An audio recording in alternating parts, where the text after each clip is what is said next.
តោះបងបងចិញ្ចៀនមានគីឡូសម្រាប់នៅដៃប្អូននឹងទម្ងន់ខ្នាត 3G ស្អាតប្លែកម្យ៉ាងជូនបងតែម្ដងសម្រាប់ចូលដល់ខ្នាតបន្ទាប់ទម្ងន់ខ្នាត 3G ដូចគ្នាបងនេះ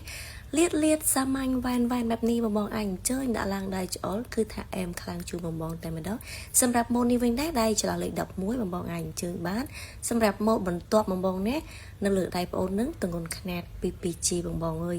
ចំណុចនៃការចិត្តគឺថាភ្លើចែងចាំងសំខាន់គឺម៉ូត design ថ្មីបងណាបងអញអញ្ជើញបានហើយសម្រាប់ម៉ូតបន្ទាប់នេះវិញដែរមានខ្នាត 2G និងខ្នាត 3G បងណាសម្រាប់ចិញ្ចៀនបែបលាតលោហានឬក៏ verse បែបនេះប្រើបានទាំងបងបរោះប្រើបានទាំងបងនារី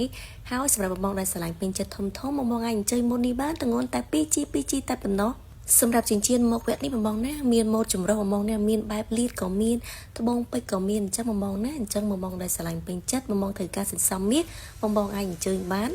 ហើយសម្រាប់បងណាខ្លះដែលរងចាំមាសចុះអត់ចុះទេបងណាបងខ្លះចាំតាំងពីតម្លៃ 1G 400ឥឡូវសម្រាប់ហាងឆេងថ្ងៃនេះ 1G 448 ហើយបងណាអញ្ចឹង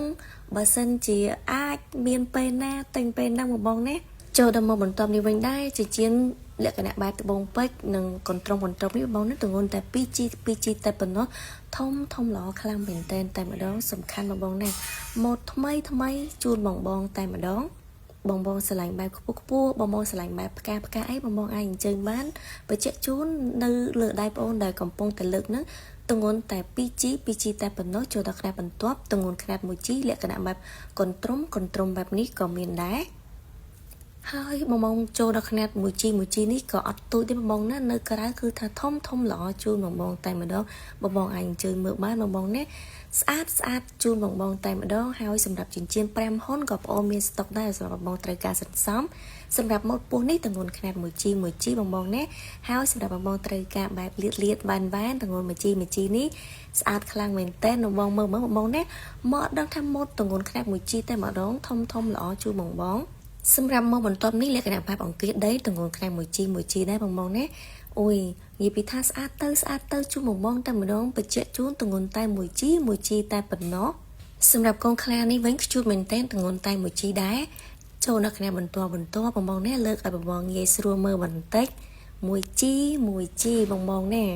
អូស្អាតខ្លាំងមែនតើបងឆ្លាញ់ពេញចិត្តបងអញអញ្ជើញមកទីតាំងហាងបានបងណា 1G ទាំងអស់បងណាបងឆ្លាញ់បែបណា